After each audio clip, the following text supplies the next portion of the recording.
Hey y'all, it's Farley with Writer's Edge Podcast, and today we're going to have a conversation about staying in your lane.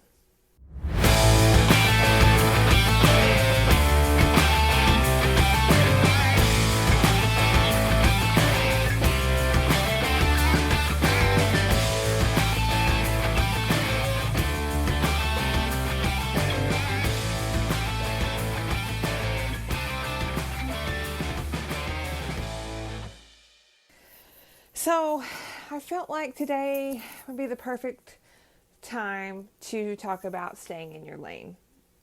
I have a lot of rules that I kind of try to go by in my life. I'm a little bit like Leroy Jethro Gibbs off of NCIS.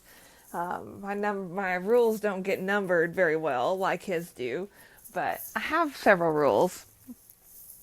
And it's that time of year. We are in the middle of the 10 most wonderful days of the year. If you are a part of the rodeo industry or the Western performance industry at all, it's actually round 5 of the national finals as of this recording. And I just thought today was a good day to stay in your lane. There's a lot of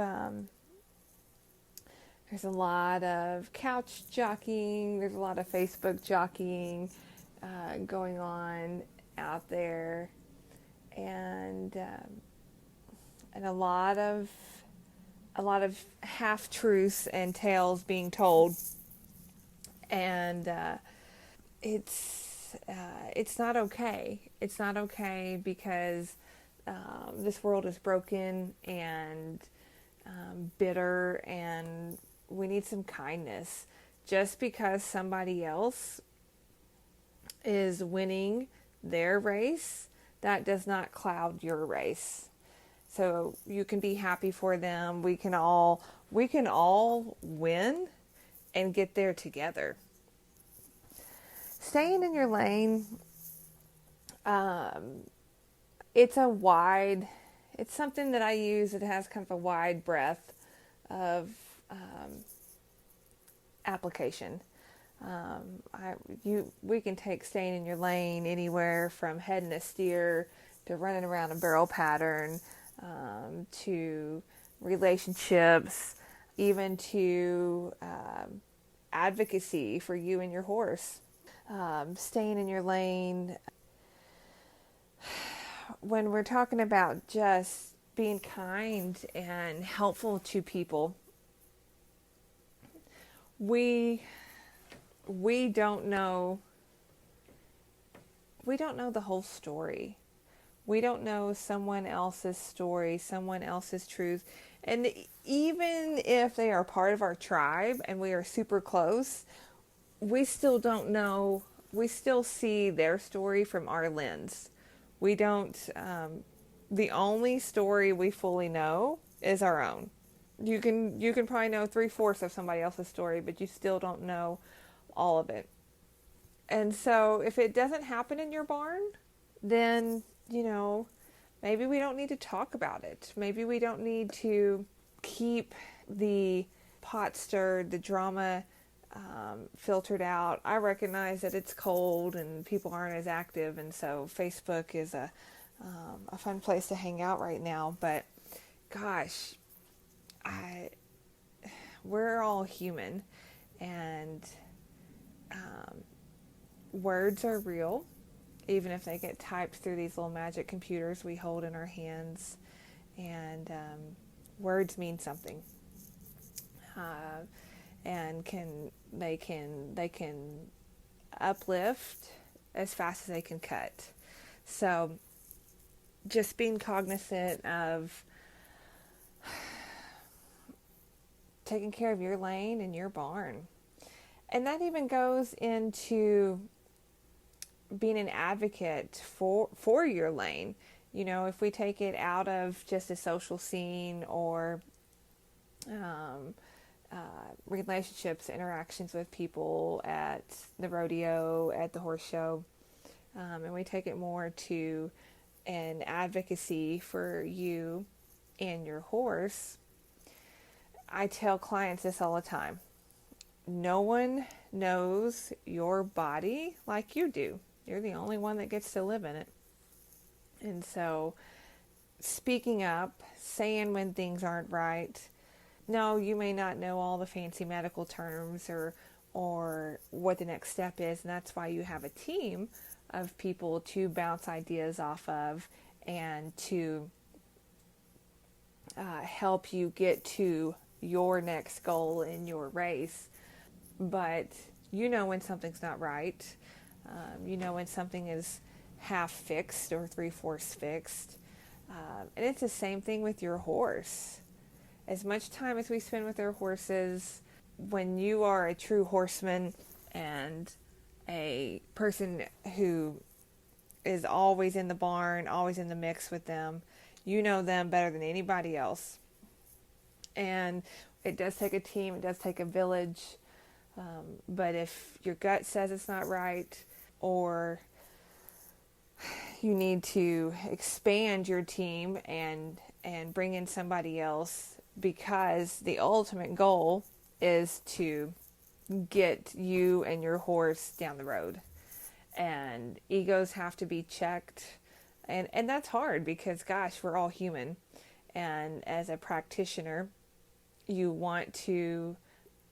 we get into healthcare or veterinary medicine or rehab to help people. We have kind hearts and want to help them get down the road. And so we work really hard and lots of years to study and we want to be right. We want to be right because we want to get you to the next step. And it's typically, the ego typically doesn't come out of being selfish. It's not a coming out of being right, because look at me, haha, I'm the superstar.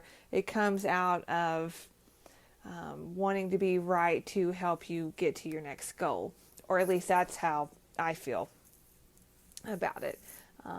But as Miranda Lambert says, there are all kinds of kinds around here. So having that ego for your practitioner, it can be challenging as a client or as a horse owner to balance that right, and that's where communication is key, and having those conversations, because I know I have fallen into that trap of wanting to be right for somebody.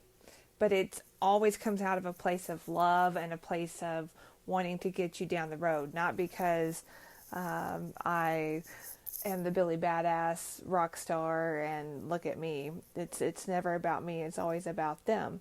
And managing that can be challenging for the whole team. So that's where everything is so important, to have open communication about things and for everybody to stay in their lane. Your practitioners are experts in their field, and they bring a lot of knowledge and a lot of wisdom to the table. But you, as a client or horse owner, are also an expert in your field, and your field and your lane is your body or your horse's health, to get you guys to the next goal. And so we've got to bring all that together and have a conversation to get to the common goal. And gosh, it takes a lot. It takes a lot because, I hate to admit this, we're all human. And sometimes that is hard and sometimes that is painful, but we are all human. So bringing that mixture of expertise and staying in your lane is super important in healthcare, because you as a client or the horse owner, you are your own advocate. You have to speak up. You have to use your words, and you have to feel comfortable in an environment to use your words and not be intimidated. by, oh, I'm not getting this out right, I'm not communicating this out right. Make sure you have a team, a tribe around you that has that vibe, has that patience and understanding to get through that communication, to get to the bottom of this, of, this is what I hear you saying. Does that make sense? Are we on the same page? Like I said, staying in your lane has a lot of applications, and one of them that I feel like is super important this year, as we've talked about earlier, is being kind, because unless you are in that person's boots, we don't know 100% of the story. Knowing 75% of the story, you can get a lot of it. You can get a lot of it right, but if they're not the boots that you're putting on every day, you don't have 100% of the story. And kindness goes a long way, and we are all out here trying to do the best that we can in the situation that we're given, and that is all we can do at once, is the best that you can with the situation you have at hand. So let's all practice a little bit of staying in your lane, a little bit of kindness, as we get to witness the top 15 athletes in every event at Professional Rodeo over the next 5 days. Let's all celebrate their accomplishments and know that their challenges are not always what you see on the Facebook or broadcast.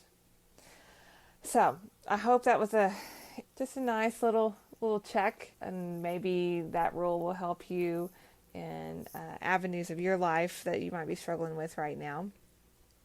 So as always, I appreciate your time and attention to the conversation.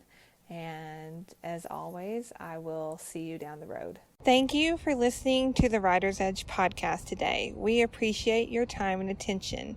Thank you for always helping us move the conversation forward.